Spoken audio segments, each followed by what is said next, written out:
मध्य प्रदेश विधानसभा में कांग्रेस विधायक बंदर क्यों बने? हाँ बताइए। आज बंदर बने हैं, गिरगिट भैंस बैल सब बन चुके हैं, आज बंदर बने हैं। भाई साहब, कांग्रेस ने कमाल कर दिया है। कांग्रेस के नेता कुछ ऐसा कर रहे हैं जो आज से पहले ना किसी ने देखा, ना किसी ने सुना और ना किसी ने सोचा। राक्षस और चिड़िया बनने के बाद आज फिर से कांग्रेस के विधायक कुछ बने थे। आज क्या बने थे? बंदर बने थे। चलिए आपको बता देते हैं। देखिए, विधानसभा के शीतकालीन सत्र की बात की जाए तो तीनों ही दिन कांग्रेस ने अलग अलग तरह का प्रदर्शन किया। पहले दिन कांग्रेस विधायक पूतना बने थे और कोल्ड ड्रिंक वाले मामले पर सरकार को घेरने की कोशिश की थी। इसके बाद दूसरे दिन कांग्रेस विधायक गले में चिड़िया और खेतों की तख्तियां लटका कर आए थे और तीसरे दिन बंदर बनकर पहुंच गए। सदन की कार्रवाई शुरू होने से पहले कांग्रेस विधायकों ने बंदर बनकर और हाथों में उस्तरा लेकर प्रदर्शन किया। फसलों के मुआवजे को लेकर कांग्रेस ने विधानसभा के बाहर जमकर नारेबाजी की। चुन्नार देव से कांग्रेस विधायक सुनील उइके इस प्रदर्शन में सबसे आगे रहे। सुनील उइके ही वो विधायक हैं जो बंदर वाले कपड़े पहनकर आए थे। गजब एक्टिंग की है विधायक ने। सुनील उइके के हाथों में उस्तरा था तो बाकी कांग्रेस विधायकों के हाथ में बड़े बड़े पोस्टर थे जिन पर लिखा था कि खाद की आपूर्ति पर उस्तरा चला, युवाओं के रोजगार पर उस्तरा चला, फसलों के मुआवजे पर उस्तरा चला। और इस प्रदर्शन के जरिए कांग्रेस ने ये बताने की कोशिश की कि सरकार हाथों में उस्तरा लेकर जनता के हित की योजनाओं को काट रही है। जमीन पर इन प्रदर्शनों पर असर पड़े या ना पड़े, लेकिन सोशल मीडिया पर इसका असर जरूर हो रहा है। कांग्रेस के प्रदर्शन सोशल मीडिया पर जमकर वायरल हो रहे हैं और पूरे देश के मीडिया की नज़र अब मध्य प्रदेश की विधानसभा पर रहती है। कांग्रेस के इन प्रदर्शनों में क्रिएटिविटी भी है, मसाला भी है और मैसेज भी है। इस प्रदर्शन के बाद सदन की कार्रवाई शुरू हुई तो कांग्रेस विधायकों ने खराब फसलों के मुआवजे का मुद्दा उठाया, जिस पर बीजेपी के मंत्रियों की तरफ से जवाब भी दिया गया। लेकिन कांग्रेस के विधायक सरकार के जवाब से असंतुष्ट नजर आए और सदन से वॉकआउट कर दिया। कांग्रेस विधायकों ने सदन से बाहर आने के बाद विधानसभा हॉल में भी नारेबाजी की है। कांग्रेस विधायक बंदर बनकर आए तो बीजेपी के नेताओं को भी हैरानी हुई, क्योंकि इससे पहले शायद ही भारतीय राजनीति के इतिहास में ऐसा देखा गया हो। बीजेपी के मंत्री और नेताओं ने कहा कि अच्छा होगा अगर कांग्रेस के नेता सदन में बहस करेंगे। इस तरह से बंदर बनेंगे तो जनता भी उनको गंभीरता से नहीं लेगी। विधानसभा के तीसरे दिन क्या क्या हुआ, एक रिपोर्ट आपको दिखा देता हूं, बहुत कुछ समझ जाएंगे। देखिए, सुनिए, बंदर के हाथ पे उस्तरा, भाजपा सरकार इस प्रकार चल रही है। इस बंदर को कंट्रोल करना पड़ेगा। ये सरकार के हाथ में बंदर की तरह उस्तरा है। ये उस्तरा पूरे प्रदेश के वर्गों को नुकसान कर रहा।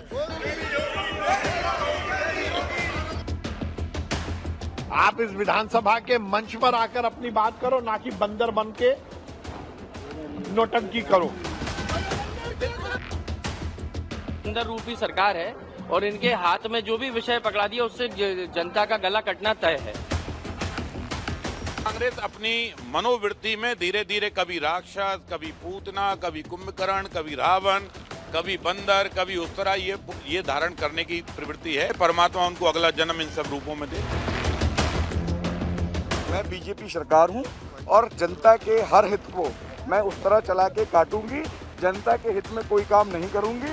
बंदर के हाथ में उस तरह लगा है तो तुम्हारा गाल ही काटूंगी। पार्लियामेंट में कुत्ता बनने की बातें कर रहे हैं और यहाँ बंदर की बातें कर रहे हैं। इंसान बनने की और इंसानों की सेवा करने की, प्रकृति के प्रति जवाबदार होने की और एक जवाबदार ओपोजिशन कैसी होती है, इसके लिए इनको निश्चित तौर पर कुछ शिक्षण प्रशिक्षण की आवश्यकता है। इसके अलावा विधानसभा में और किन किन मुद्दों पर चर्चा हुई है आपको ये भी बता देता हूं। प्रदर्शन तो आपने देख लिया, जरा देखिए। प्रश्नकाल के दौरान फसलों और मुआवजे का मुद्दा जमकर गूंजा है। कांग्रेस विधायक सतीश सिकरवार ने कहा है कि ग्वालियर जिले में बहुत से किसानों की फसल बर्बाद हुई है, लेकिन केवल 2-4 लोगों को मुआवजा दिया जा रहा है। इसके जवाब में राजस्व मंत्री करण सिंह वर्मा ने कहा है कि दतिया, गुना और भिंड जिले में अन्नदाता को कोई नुकसान नहीं हुआ। विधायक सिकरवार ने इस पर आपत्ति जताई और कहा कि मंत्री जी झूठी जानकारी दे रहे हैं। इस इलाके में अब तक 9 से ज्यादा किसान आत्महत्या कर चुके हैं। इसके बाद विपक्ष ने सवाल बदलने का मुद्दा उठाया, जिस पर मंत्री कैलाश विजयवर्गीय ने आपत्ति जताई और बोले कि इस तरह विधानसभा को बदनाम किया जाना ठीक नहीं है।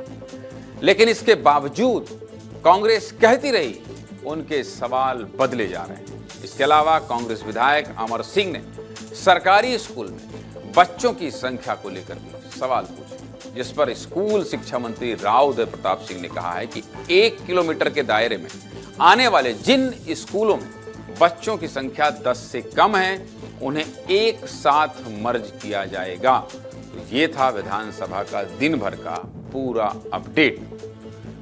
सीधे मुद्दे की बात क्या है?